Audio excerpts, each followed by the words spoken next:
Buenas tardes a todos y bienvenidos a este acto de nombramiento de miembro de honor de la Sociedad Española de Trasplante en el seno del 7º Congreso de nuestra sociedad. Representa un honor y un privilegio para esta sociedad conceder la distinción de miembro de honor de la Sociedad Española de Trasplante al doctor Manuel Arias Rodríguez. Reconocimiento del que es merecedor por su exquisita profesionalidad, su constante compromiso e inestimable contribución al mundo de los trasplantes y por su incesante actividad docente e investigadora. El doctor Manuel Arias realizó la carrera de Medicina en Sevilla y se formó como nefrólogo en la Clínica Puerta de Hierro de Madrid, trasladándose posteriormente al Hospital Universitario Marqués de Valdesillas de Santander, donde ejerció su labor como jefe de servicio de nefrología durante varias décadas. Realizó estancia en centros de reconocido prestigio de Francia e Inglaterra y en paralelo desarrolló una brillante carrera académica, llegando a ser catedrático de Medicina de la Universidad de Cantabria, ejerciendo como tal una intensa labor docente para las futuras generaciones de médicos y nefrólogos. Su constante inquietud y curiosidad por todos aquellos aspectos del trasplante renal en lo que predominaban las sombras sobre las luces motivó que fuese autor de más de 500 trabajos de investigación publicados en revistas científicas de elevado prestigio, secundados por numerosos premios y reconocimientos. Conferenciante incansable en múltiples foros científicos, al mismo tiempo ha dirigido multitud de tesis doctorales relacionadas con el campo de los trasplantes renales y la inmunología y ha sido impulsor del Grupo Prometeo, uno de los grupos con más reconocimiento y prestigio en el terreno de la formación continuada en el trasplante renal. El doctor Arias también ha sido miembro de la Comisión Nacional de la Especialidad de Nefrología y de la Comisión Asesora de Diálisis y Trasplante del Instituto Nacional de la Salud, y por toda esta trayectoria al doctor Manuel Arias le fue concedida la distinción de miembro de honor de la Sociedad Española de Nefrología. Finalmente, el doctor Manuel Arias Rodríguez fue el primer presidente de la Sociedad Española de Trasplante, nuestro primer presidente. Él supo aglutinar con exquisitez y elegancia las inquietudes de todos los equipos de trasplante del territorio nacional, apelando a la generosidad y el consenso de otras sociedades científicas que en aquel momento ya tenían un camino recorrido en el mundo de los trasplantes. Su carácter conciliador y afable, sus conocimientos profundos de los aspectos clínicos e inmunológicos del trasplante renal y el respeto hacia otras instituciones y comunidades científicas hicieron posible que el doctor Arias fuera reconocido por todos como el primer presidente de la recién creada en aquellos momentos Sociedad Española de Trasplante. Profesor Manuel Arias Rodríguez, nuestro querido Manolo Arias, como te llamamos todos los que hemos compartido contigo muchas experiencias gratificantes a lo largo de nuestras vidas. Gracias por tu enorme aportación al mundo de la nefrología en general y al de los trasplantes renales en particular. Desde el respeto y el cariño de nuestra sociedad, te damos un abrazo entrañable y te damos la enhorabuena por este reconocimiento de la Sociedad Española de Trasplante.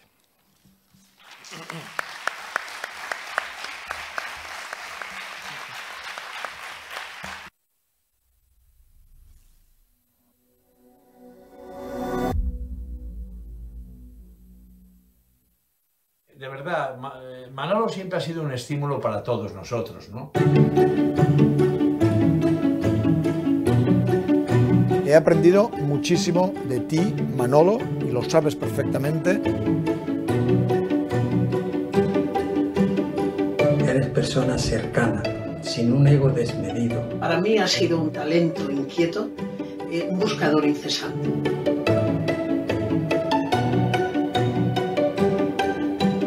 A mí cuando me piden que te defina, las palabras primeras que me surgen son inquietud y constancia. Pasión por el trabajo bien hecho y pasión por la medicina.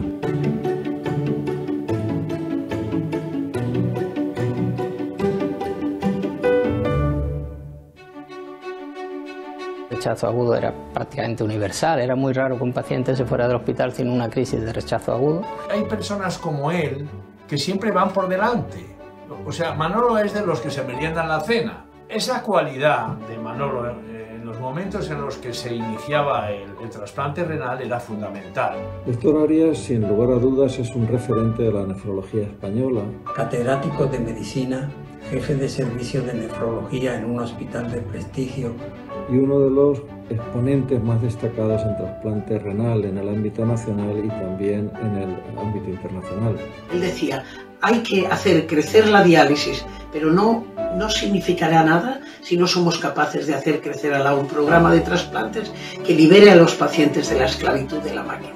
Si tanta gente que participa en un trasplante tira de que cada técnica mejore, de que cada técnica le aporte lo que él necesita para tratar enfermos complejos, el hospital crece. Has conseguido que Santander, un sitio pequeño, sea referencia en trasplante de órgano sólido y sobre todo en trasplante renal. Es una autoridad en inmunosupresión e inmunología clínica. Y consecuencia de ello, esa multitud de publicaciones que tenéis sobre inmunosupresores NTOP, células T reguladoras, anticuerpos. Contribuiste a que cambiáramos esa mentalidad y que la inmunología cogiera el papel relevante que ha tenido en algo que ahora nadie discute, que es todo el proceso de rechazo humoral y la patología crónica asociada a la pérdida del injerto a largo plazo. La Sociedad Española de Trasplante de Órganos, en principio está centrada, se le suele poner un apellido de órganos sólidos. Fuiste el primer presidente de la SER renovada. Ha tenido la visión de integrar en esta sociedad científica a todas las sociedades u organizaciones que tenían algún tipo de contacto con el trasplante de órganos en España. Fue una época compleja, un inicio lleno de dificultades, de negociaciones con otras sociedades. Esas reuniones no eran nada sencillas. Para aunar todas las voluntades y vencer todas las dificultades que hubo para fundar la Sociedad Española de Trasplante. Y todo lo hizo siempre con una gran honestidad, una gran dedicación y una gran precisión. Cuando arrancó en aquel Congreso de Sevilla la sociedad de nuevo, las dudas eran muchas y a día de hoy podemos decir que es una sociedad establecida, sólida y con futuro. Un paraguas que nos agrupa a todas las sociedades que tenemos interés en el campo del trasplante. Manuel Arias Rodríguez.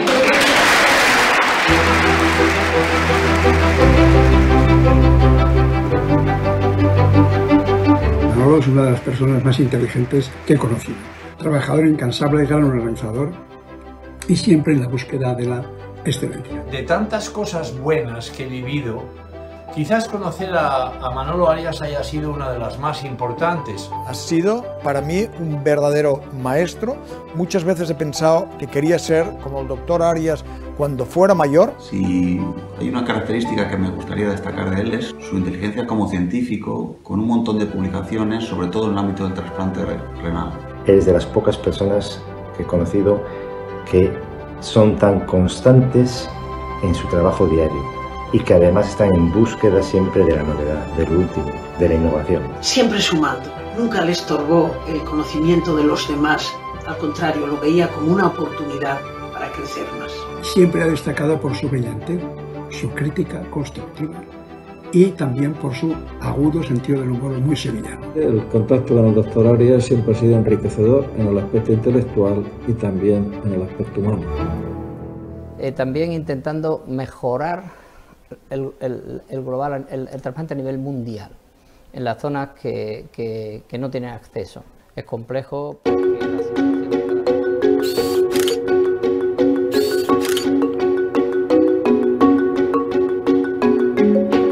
En fin, Manolo, hemos hecho muchas cosas, hemos trabajado mucho, hemos disfrutado mucho. Gracias, Manolo, por todos estos años y todas tus enseñanzas.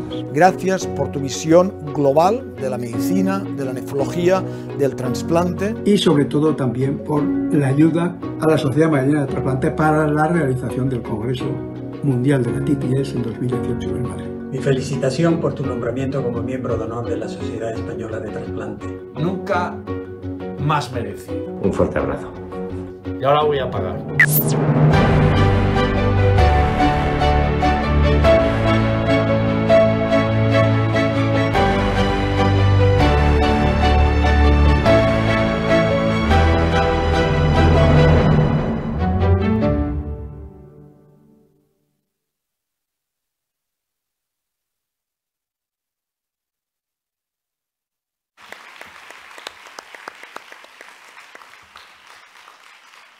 Manolo, esto es un pequeño reconocimiento por tu brillante trayectoria, por todo lo que has aportado al mundo del trasplante, y de esta manera nos encantaría poder entregarte un pequeño recuerdo en nombre de toda la Sociedad Española de Trasplante y todos los miembros, que te estamos infinitamente agradecidos.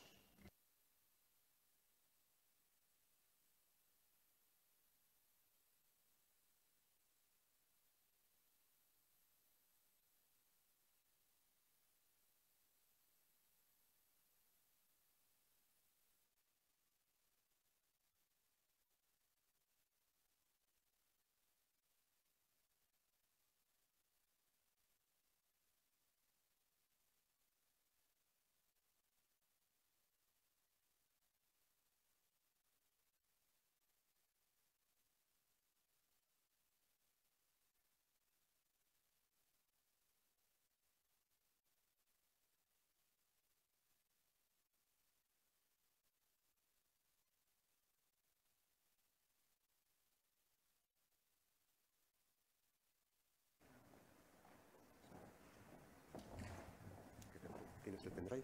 Sí. Sí. Tenemos el pendrive para cargarlo. ¿Dónde es? Ahí. El pendrive no tenemos para cargar aquí. Sí, por eso. Sí. Bueno, por eso no. Espera un segundito. A ver, sí. por eso. Ah, lo tienes cargado ya. Lo tienes cargado. Ah, está bien. Lo tienes aquí. O sea que...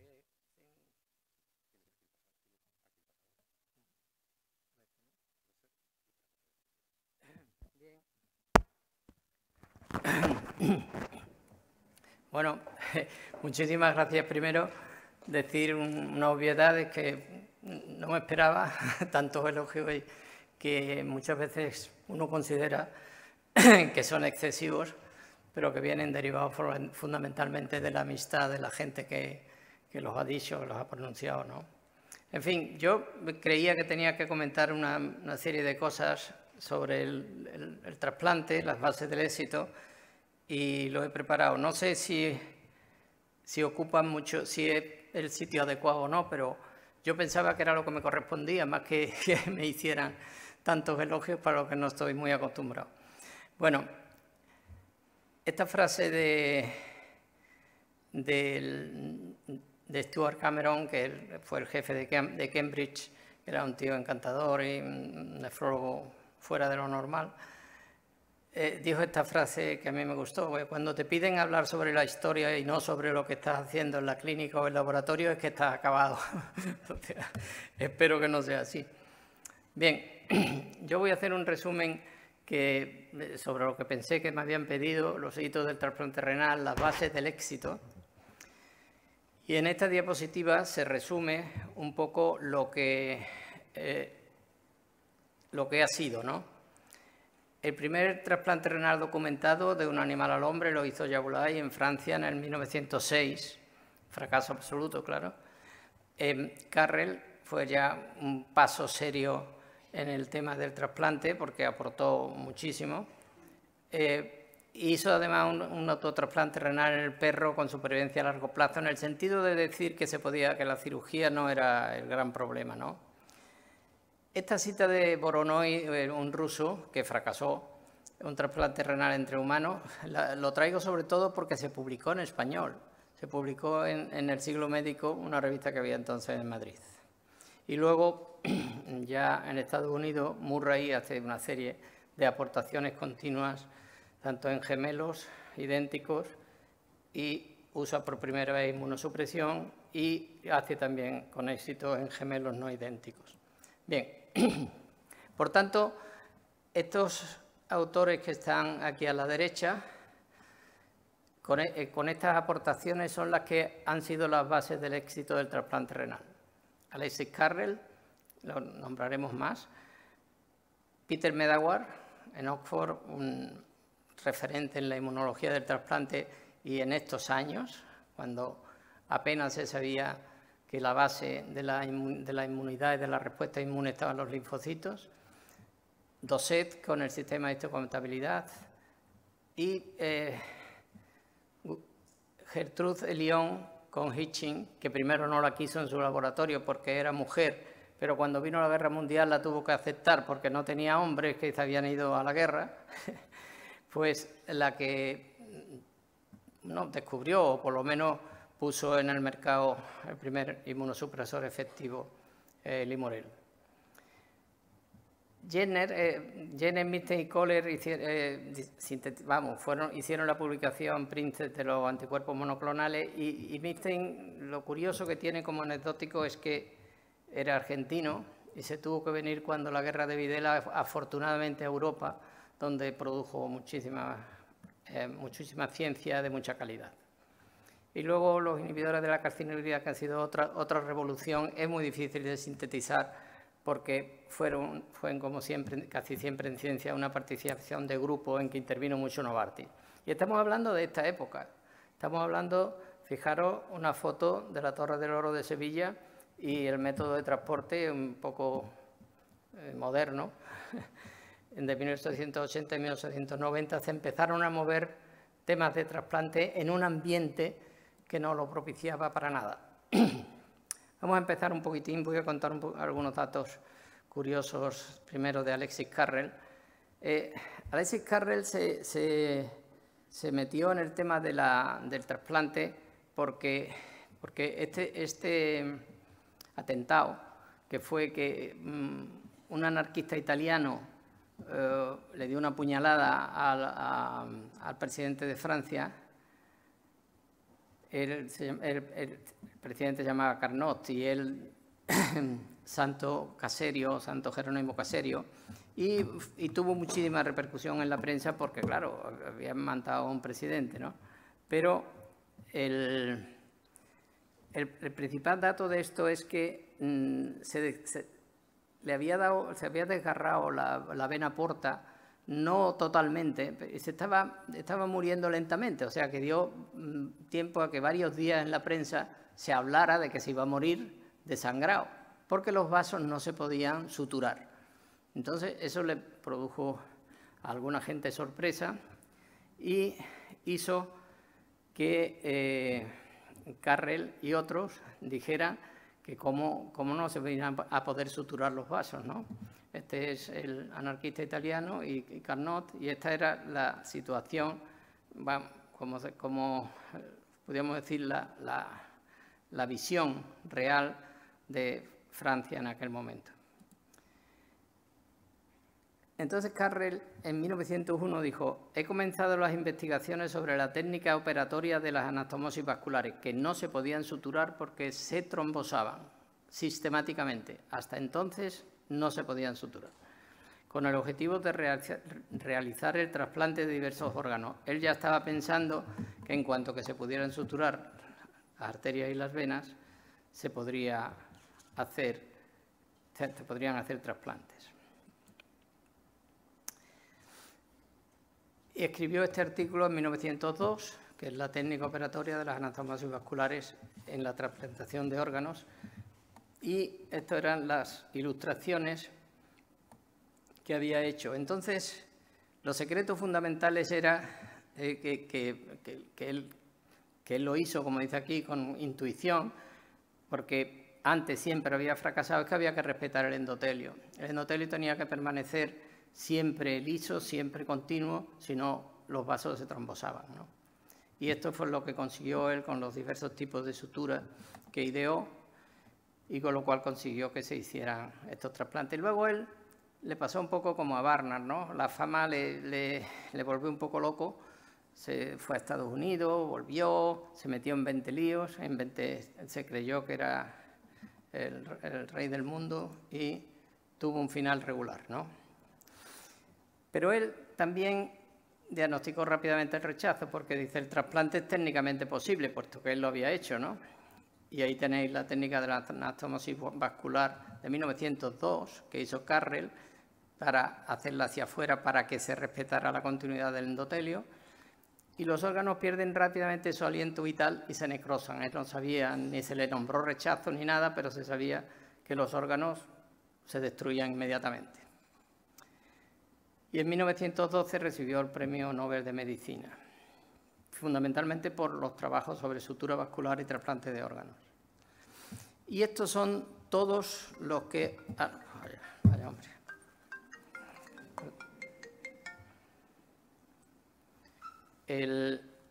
las personas que han intervenido y han recibido el premio Nobel en relación con el trasplante. Ya hemos nombrado a Alexis Carrel por las suturas vasculares, Peter Medawar en Oxford por la tolerancia inmunológica, por la cantidad de trabajos que hizo sobre el tema, Dosset en París por el sistema HLA, Milstein, que lo hemos nombrado por el tema de que vino de Argentina, por el tema de la guerra de Videla, y se estableció en Europa y desarrolló, gracias a él se desarrollaron por primera vez los anticuerpos monoclonales que han servido no solo para el trasplante, para multitud de especialidades, y fue ideado por él el tema de cómo hacerlo. Gertrude Lyon, que sintetizó la azatioprina y la puso como primer inmunosupresor utilizable, Rimorel, y Murray, un americano que hizo multitud de aportaciones en el campo del trasplante celular y de órganos.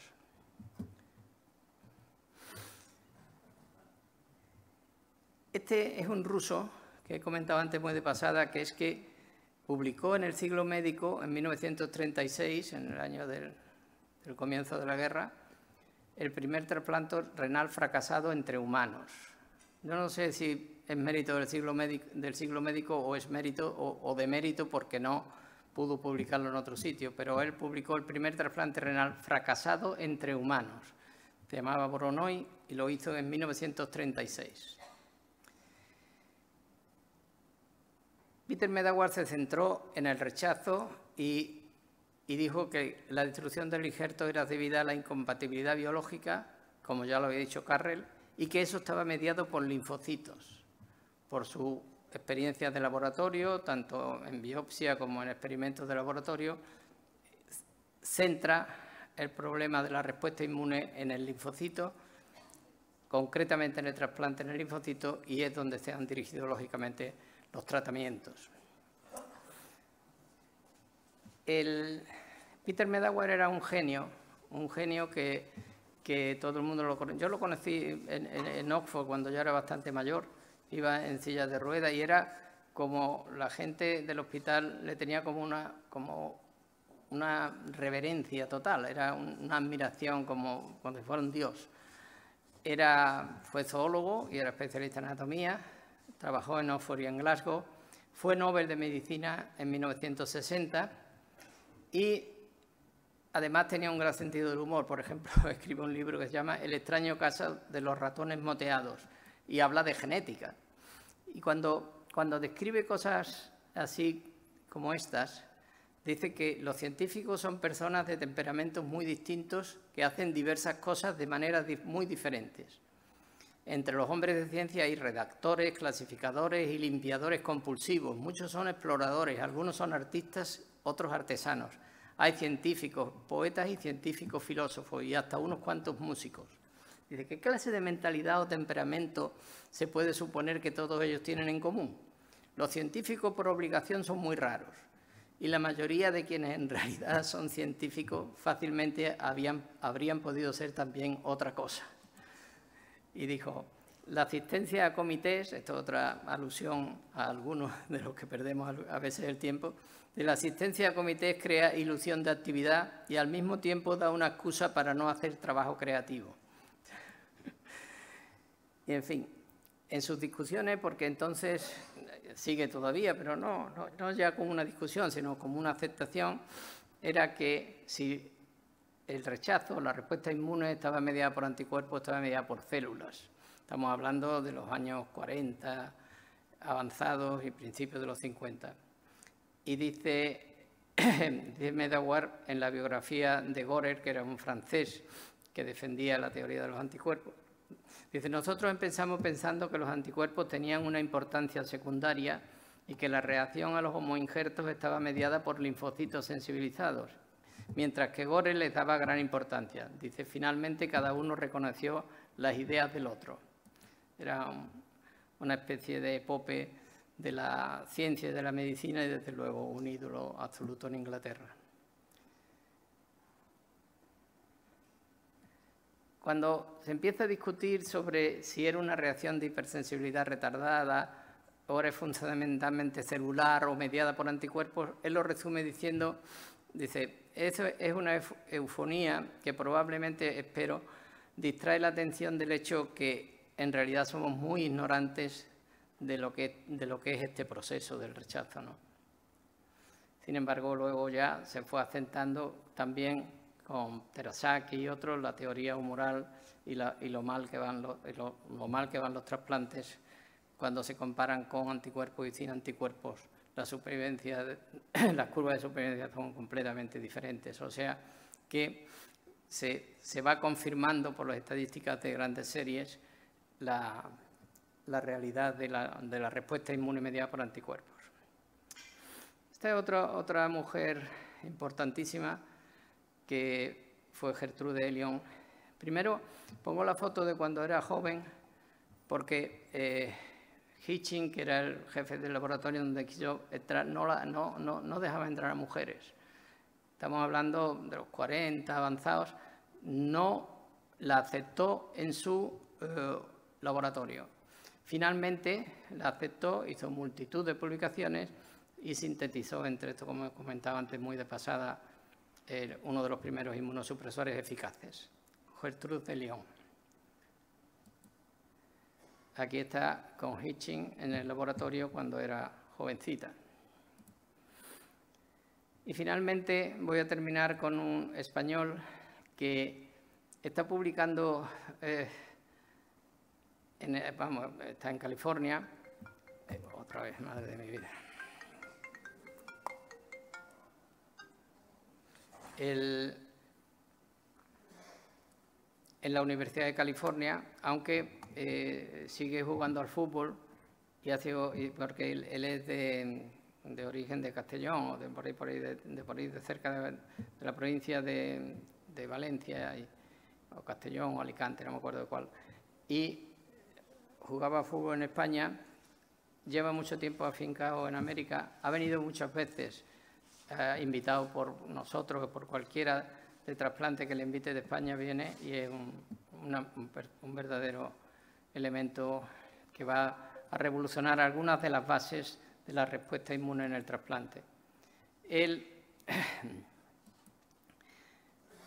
ahora se está metiendo en la terapia de regeneración celular y acaba de salir esto, que es una noticia de prensa no científica, con terapia de regeneración celular, o sea, intentando meter células nuevas en los tejidos que están dañados, reparar de forma rápida y segura tejido hepático dañado.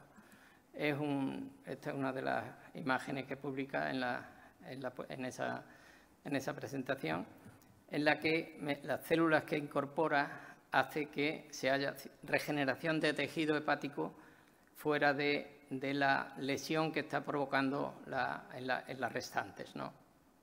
Y finalmente termino ya, porque ya está bien. Joseph Murray es un cirujano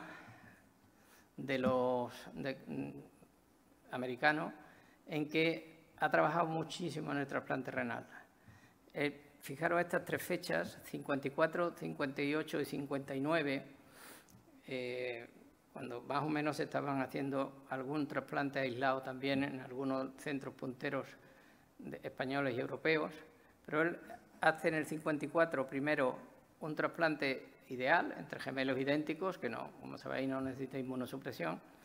Luego, 4 años después, hace ya el primer trasplante renal con inmunosupresión y luego ya se mete con gemelos no idénticos, también con inmunosupresión, con buenos resultados. Por tanto, es una persona que en la parte práctica, en la parte clínica del trasplante ha aportado siempre novedades y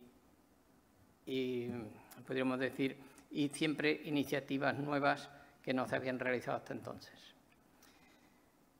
Y termino diciendo que en España, en el 2021, que es lo que yo he podido acceder con facilidad, se hicieron 4.781 trasplantes de órganos, o sea, 101 por millón de población, de los cuales 1.905 fueron de donante cadáver, o sea, 40,2 donantes por millón de población. Sabéis que es una de las naciones que más actividad tiene en este área. y se hicieron también 324 donantes de donante vivo, ya sea de riñón o por hepatectomía parcial. Esto significó en el 21 sobre el 20 una mejoría en trasplantes del 8% y de un 7% en donación. Y nada más. Muchas gracias por su atención, muchas gracias por el nombramiento.